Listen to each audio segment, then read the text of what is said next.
What's good, people? It's your boy Twale, finally back to bring you another review for Kingdom, chapter 588, entitled Right Wing's Headquarters. Now, this chapter can be broken down into three parts, I think. Well, three major parts. One, not only are we down to the bare minimum of our food supplies, but Zhao have poisoned the dead horses. Their dead horses, I believe it was stated by BH's men. The Quinn dead horses are eatable, but it's not that many of them. And the dead Zhao horses have some powder that stinks, and if you eat it, you either die or you can't fight from stomach pain. So that's a new development. Didn't know that. Second of all, we left off last chapter with Shin talking to Banyo about how he wants to talk to the Gyokuho about destroying the Zhao tomorrow. So we what happens? So instead of starting off right there, we actually cut to, I think his name is Danza, the stand-in commander for Akko's army. He cuts in between BH's conversation with his men, yelling at them about where's Shin, this, that, and the third. They tell him where Shin is. It was kind of funny. He yells at them for giving it up so easily, but then he thanks them because they helped him. So he goes on about his business. Not really much there, but it was funny. After that, he gets to the tent, and at first he was talking a little shit. You know, he was like, I came reluctantly because you pleaded me and all this. Is like, yo, listen, bro. Like, put the pride to the side. We got to win this war, and right now, Shin is the best chance of winning. Like, Shin gives us the best chance of winning this war. So they come in, and Akakin, I love Akakin. I love Akakin, drifting horses and all of that. He comes through and he's like, what do you mean reluctantly? Like, I mean, well, no. Actually, let me backpedal a little bit. Before we leave BH and Danza, Ensign tells them that the reason why everybody, like, it's not, like, the reason why all the officers from all of the armies are coming to the High Shin HQ is because they plan on making Shin the overall commander for the right wing, and this is going to be the headquarters. So then we transition to Danza entering the High Shin unit camp. And like I said before, he talks a little shit, and then Akakin cuts in. And when Akakin cuts in, he's like, yo, what are you talking about? Like, what do you mean this reluctancy crap? Like, if we think about it, this is not a bad idea. He's like, so we're going to move the HQ to the High Shin tent, and Shin will be our commander. And it threw me off. Like, I'm not going to lie. When I first read it, it kind of threw me off because I was like, wait, why is Shin asking Ten if it's okay? You know what I'm saying? Like, it mind you, it was only for like a panel. It was only for like a panel or two, but it still like threw me off because I'm like, wait, you the commander, and you know what I'm saying? Shin has been showing a lot of growth in this chapter, but honestly, this actually speaks a lot more to his growth because we find out, or it's alluded to, the reason why he asked if it was okay with 10 not was because like he wasn't gonna do it, but because if he becomes the commander, then she is the overall strategist for the entire wing, and that's a heavy burden to put on 10 right now. So in that sense, I understand why he questioned and asked it, opposed to just saying, yeah, let's get it in. You know what I'm saying? He does eventually say, like, yeah, let's get this started. But he, you know what I'm saying? He had to clarify with 10, like, yo, are you sure? Because, like, it was more, are you sure? Because, are you ready? Because I'm ready. I'm going to do this, but are you ready to handle, I want to say they got at least 15K left.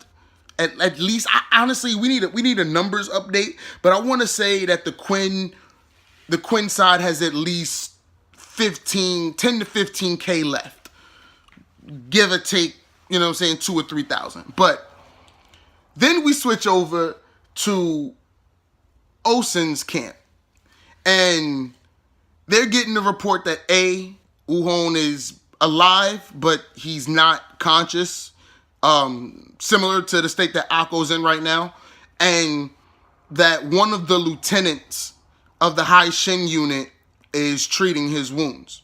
Now, I'm not gonna lie, I kind of don't like that. Well, it's not that I don't like Kyokai healing Uhon, but it's like, if she's still healing Uhon by the time that Shin and them are formulating this strategy and these plans to destroy the Zao, it's like, will Kyokai have that big of a role to play? I mean, well, like, will, like, not that big of a, because she's gonna have a big role, but will it be her playing a role that Ten or Shin designated for her, or will it be her playing the role that she, you know what I'm saying, integrated, because this is her thought process and her way of wanting to do battle? Like, I want to see more. Honestly, I know she's gonna be with the High Shin unit forever. I'm not saying she's gonna leave the High Shin unit, but I would like for Kyokai to handle more battlefields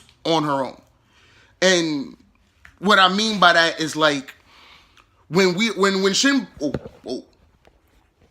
sorry about that. When Shin does become a general, I'm assuming that Kyokai is gonna be a 5,000 man commander after this.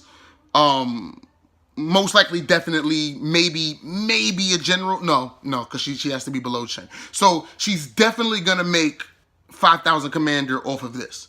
And I hope that in Shin's future battles, unless it's like he's going up against the top, you know, the top general of this entire region, I hope that Kyokai can be a wing commander. You get what I'm saying? And say some of those smaller battlefields, Shin can give her extra 2,000-3,000 people. She can go and handle, you know what I'm saying, a battlefield by herself. I want to see more of Kyokai as a commander and as a general, because I fucking love Kyokai.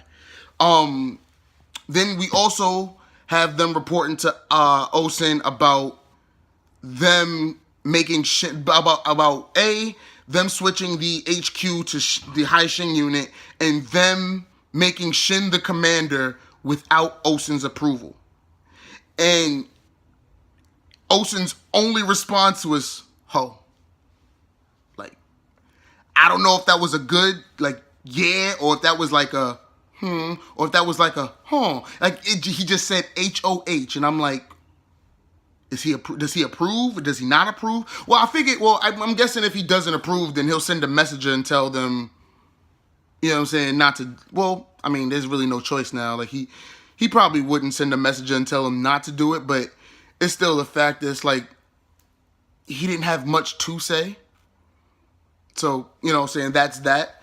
And then we get to the most important thing of this chapter and probably this arc. Probably this arc. No, to be honest, this is probably the biggest development of the Shukai Plains this war. And we kind of already knew. Like, you know what I'm saying? It's like everybody and their grandmother predicted that Osen had spies, or Konki had spies within the refugee locust. He knew, I don't think that there was a single person that read or reviewed Kingdom that didn't believe there were Osen spies or Konki spies, Quinn spies of some form, shape, or fashion inside of Gyo. But to see it actually come to fruition and how they did it, because when we first got to Gyo, they was checking ledgers, and you know what I'm saying, this is feudal China, so I'm pretty sure they don't have picture IDs, but they had some way of checking citizenry of each city. And the way Osen got his men in by faking injuries and covering their faces up and having them fake being so injured that they're literally carried in by Zhao citizens. That's ingenious. Like, that is beyond anything.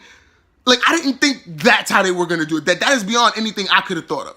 Like, I 100% believe that there was that there were Quinn spies in Gyo, but I didn't think they got in like that. So that to me was just, yo, that was A1. Like, honestly, this kind of makes up for Osen really not doing anything on the battlefield, because in his mind, he's like, this is a time limit. This is a time game. As long as Moten can hold his stalemate and Shin and them don't die, he doesn't have to necessarily beat Raboku.